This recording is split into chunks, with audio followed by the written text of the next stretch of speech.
क्यों हावड़ा ब्रिज को 12 बजे के समय बंद कर दिया जाता है? क्या रहस्य था जो इसके नीचे एक भी पिलर मौजूद नहीं है? क्यों इस ब्रिज को बनाने में एक भी नट बोल्ट का इस्तेमाल नहीं किया गया? इस ब्रिज का उद्घाटन आज तक क्यों नहीं हो पाया? आखिर बिना पिलर के ये कैसे सालों से ऐसे ही मजबूती से खड़ा है और क्यों अब इसकी नींव डगमगाती हुई नजर आ रही है? क्या वाकई ये ब्रिज रहस्यमयी है या फिर इससे जुड़ी हुई कुछ पुरानी कहानी आज भी इसका अतीत बताती है? अगर आप नहीं जानते तो चलिए फिर आज हम आपको इन सभी सवालों के जवाब देते हैं। दोस्तों, आज हम बात कर रहे हैं कोलकाता की आन बान शान यानी कि हावड़ा ब्रिज के बारे में, जो कि अपनी अलग अलग खासियत की वजह से जाने जाते हैं। ऐसे ही भारत का हावड़ा ब्रिज भी अपनी मजबूती और अनोखे इतिहास की वजह से एक अलग ही पहचान रखता है। इस हावड़ा ब्रिज को बने हुए करीब 80 साल गुजर चुके हैं, लेकिन अब भी ये नए ब्रिज के मुकाबले में काफी मजबूत है। इस ब्रिज का जब कंस्ट्रक्शन हो रहा था तो उस समय ये ब्रिज दुनिया का तीसरा सबसे बड़ा कैंटिलीवर ब्रिज था। वहीं आज की बात करें तो ये ब्रिज दुनिया का सबसे लंबा ब्रिज माना जाता है, जो कि 6वीं रैंक पर आता है। ये सिर्फ भारत में ही अपनी अलग पहचान नहीं रखता है, बल्कि पूरी दुनिया में ये हावड़ा ब्रिज काफी फेमस है। इसलिए इसके बारे में शुरुआत से जानते हैं। लेकिन इसके बारे में जानने से पहले अगर आपने अभी तक हमारे वीडियो को लाइक नहीं किया है तो जल्दी से वीडियो को लाइक कर दीजिए। हावड़ा ब्रिज की नींव साल 1935 में रखी गई थी, लेकिन इसको बनाने का प्रोसेस बीच में ही रोक दिया गया था, जिसकी वजह थी स्टील।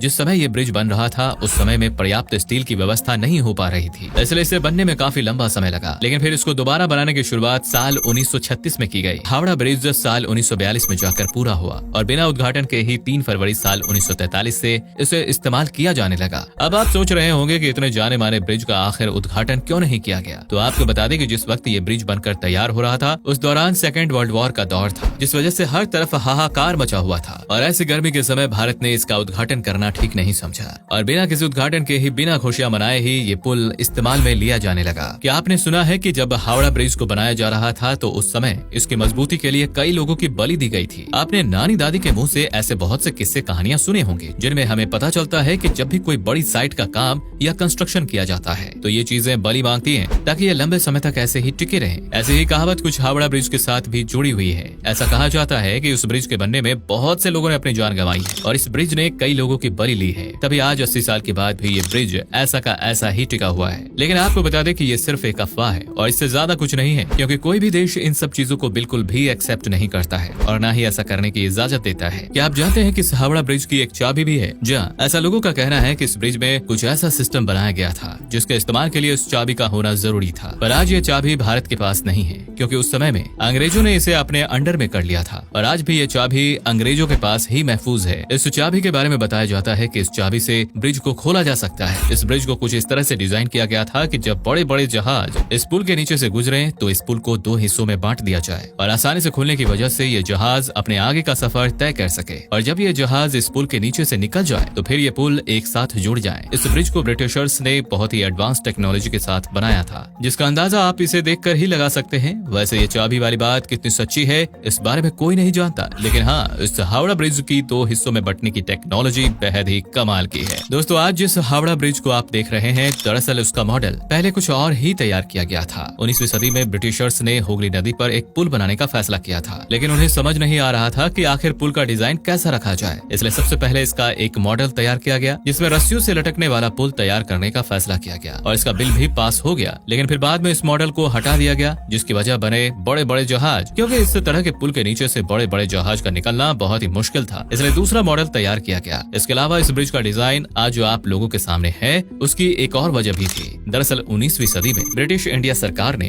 कोलकाता और हावड़ा के बीच बहने वाली हुगली नदी पर एक तैरता हुआ पुल बनाने का प्लान बनाया। उस दौरान हुगली नदी से कई जहाजों का आना जाना लगा रहता था, क्योंकि उस समय ज्यादातर व्यापारी इस नदी से होकर जाते थे। इसलिए ब्रिटिशर्स ने सोचा कि इस पुल में खंभे ना लगाए जाएं, ताकि जो जहाज हैं वो आसानी से इसके नीचे से गुजर सकें, क्योंकि जो खंभे वाले पुल थे वो इन जहाजों के लिए रुकावट ही नहीं बल्कि मुसीबत बनकर सामने खड़े होते। इसी मुसीबत को मद्देनजर रखते हुए 1871 में हावड़ा ब्रिज एक्ट को पास किया गया। इसके अलावा उस समय में हुगली नदी पर कोई भी ब्रिज नहीं था, लोग आवागमन के लिए नाव का ही इस्तेमाल करते थे। ये देखते हुए भी ब्रिटिशर्स ने एक पुल बनाने का फैसला किया था और फिर जब 1871 में हावड़ा ब्रिज एक्ट पास हुआ तो उसके करीब 3 साल बाद यानी कि 1874 में 22 लाख से हुगली नदी पर पीपे पुल तैयार किया गया था। लेकिन जब यहाँ स्टेशन बन गया तो लोगों ने इस ब्रिज का इस्तेमाल करना बंद कर दिया। लोगों को इससे किसी प्रकार का नुकसान ना हो इसलिए इस पुल को यहाँ से हटा दिया गया और इसकी जगह एक फ्लोटिंग ब्रिज बनाया गया। लेकिन ये भी बदकिस्मती से पूरा नहीं बन पाया, क्योंकि उस समय फर्स्ट वर्ल्ड वॉर छिड़ गया था और फिर 1922 में न्यू हावड़ा ब्रिज को बनाने का डिसीजन लिया गया और इसके कंस्ट्रक्शन की जिम्मेदारी ब्रेथवेट बर्ड जैसन कंस्ट्रक्शन कंपनी को सौंपी गई और इस पुल के बीच में बिना किसी खंभे के इसे तैयार किया गया। इसके सिर्फ दोनों किनारों पर ही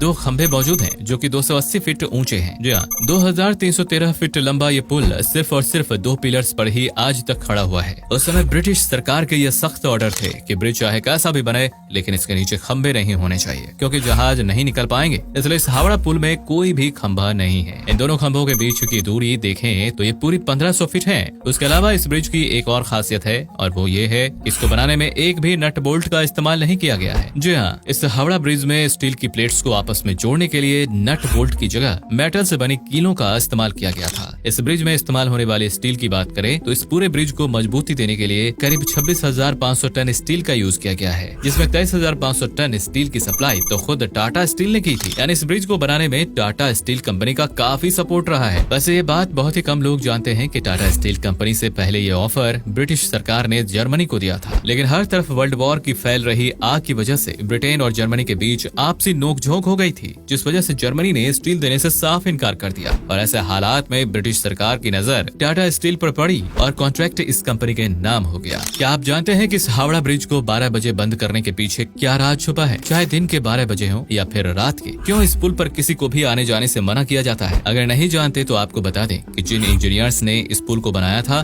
उन्होंने खुले शब्दों में चेतावनी देते हुए कहा था कि इस पुल को 12 बजे बंद रखना, क्योंकि ये पुल ठीक 12 बजे ही गिर सकता है। लेकिन कोई भी ये नहीं पता लगा पाया कि इसे दिन के 12 बजे बंद करना है या फिर रात के। इसी पहेली में इस ब्रिज को दिन हो या रात ठीक 12 बजे बंद कर दिया जाता है। पहले हावड़ा ब्रिज को न्यू हावड़ा ब्रिज के नाम से जाना जाता था, लेकिन फिर 14 जून साल 1965 को इसका नाम बदलकर रविंद्र सेतु कर दिया गया था। ये नाम असल में महान कवि रविंद्रनाथ टैगोर के सम्मान और उनकी याद में रखा गया था। लेकिन बहुत ही कम लोग होंगे जो इस पुल को रविंद्र सेतु के नाम से जानते हो, क्योंकि इसे ये नाम मिलने के बाद लोग इसे हावड़ा ब्रिज के नाम से ही पहचानते हैं और इस पुल की पहचान भी इसी के नाम से है। हावड़ा ब्रिज हावड़ा को सीधे कोलकाता से जोड़ता है। वहीं इस पुल से करीब 1 लाख गाड़ियां और तकरीबन 1.5 लाख से ज्यादा लोग पैदल गुजरते हैं और ये सब उसकी मजबूती की वजह से ही है। आपको जानकर हैरानी होगी कि जब वर्ल्ड वॉर के दौरान इसकी तरफ एक बम फेंका गया था तब भी इस पुल को कुछ नुकसान नहीं हुआ था, बल्कि ये ऐसे ही खड़ा था। लेकिन अब रिपोर्ट की माने तो ये पुल पहले के मुकाबले में ज्यादा मजबूत नहीं है, क्योंकि देखा गया है कि लोग इस पुल पर तंबाकू वगैरह थूक देते हैं, जिसकी वजह से इस पुल के पायों की मोटाई कम होती जा रही है और ये दिन ब दिन खत्म और कमजोर होते जा रहे हैं। जब सरकार ने ये देखा तो इन्होंने इसके स्टील के पायों को सुरक्षा देने के लिए इसके पायों को नीचे से फाइबर ग्लास से ढक दिया, जिसमें करीब 20 लाख का खर्चा आया। वैसे अगर लोग और सरकार इस पुल की सुरक्षा पर ध्यान दे तो ये सालों पुराना पुल आगे भी